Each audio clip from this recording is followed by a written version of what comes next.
Okay. You know how sometimes you hear about pets being really easy? Like perfect if you're just starting out. Oh, yeah, absolutely. That beginner-friendly label gets thrown around a lot. Well, today we're kind of digging into one where that might not be the full story. We're talking about Betta fish. That's right. We're drawing from some really interesting notes today, specifically beginner betta fishkeeping, lessons from early attempts. It looks back at some experiences from 2017. Right. And it really, shines a light on maybe a surprising truth about these very popular fish. So our goal here for you listening is really to get past those surface assumptions, like what really goes into Betta care. Exactly. We want to unpack the actual challenges, the specific knowledge you really need based on these early struggles described in the source material. Okay, so let's dive in.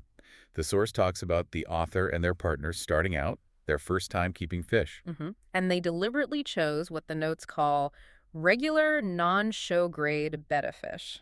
Okay, so not the super elaborate ones with the huge fins you might see online or at shows. Precisely. More like the kind, maybe overlooked by serious breeders, or the ones commonly sold in stores. And the source says this was on purpose because they had zero experience before this. Yeah, it seemed like a sensible starting point, right? Start simple. Makes sense. So which fish did they actually get? The notes mention specifics. They do. Three fish initially. Two were placats. Those are the ones with the shorter fins, often thought to be a bit maybe hardier. Okay, Yep. yeah, short fins. And the third. The third was a delta tail, so its tail fin doesn't spread out quite as wide as, say, a half-moon betta, less than 180 degrees characteristically. Got it. So three fish, enthusiasm.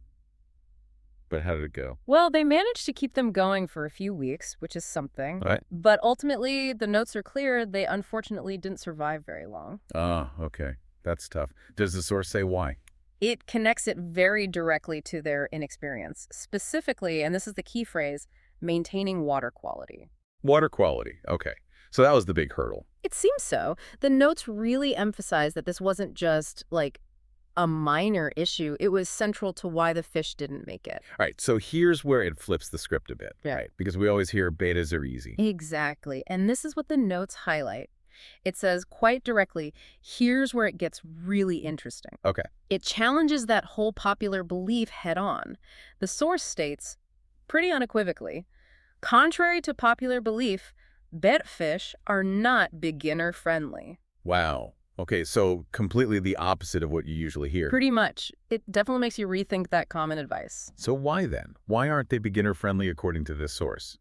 What's the reasoning? Well, it boils down to their physiology. They are apparently highly susceptible to changes in water quality, much more so than some other fish, perhaps. Susceptible how? Like what kind of changes? Things like ammonia, nitrate levels. Fluctuations can really hit them hard, even though they have that labyrinth organ, letting them breathe air from the surface. Yeah, people think that makes them hardy in bad water, right? Right, but the source suggests they actually have a lower tolerance for generally polluted water compared to some truly hardy species.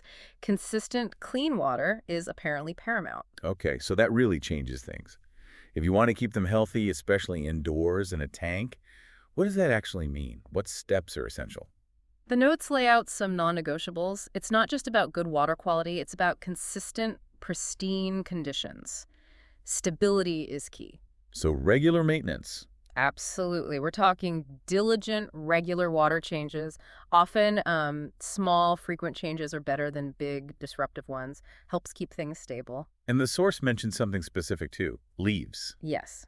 Indian almond leaves. The notes specifically mention using these. And what do? Are they just for looks? No, not at all. They release tannins into the water. This kind of conditions it, makes it more like their natural blackwater habitat. Ah, interesting. And these tannins can also have mild antibacterial properties, sort of supporting the fish's immune system. It's a specific thing mentioned as beneficial. So consistent good water, regular small changes, maybe using these special leaves. Yeah. What happens if you don't do this? If these steps are neglected? Well, the source is pretty blunt about it. It's not really a maybe. The fish will, and I quote, likely succumb to illness. Likely succumb. Okay. So it's pretty much a requirement for keeping them healthy. Seems that way. Poor water conditions lead to stress, weakened immune systems, and then illness takes hold. It's a chain reaction.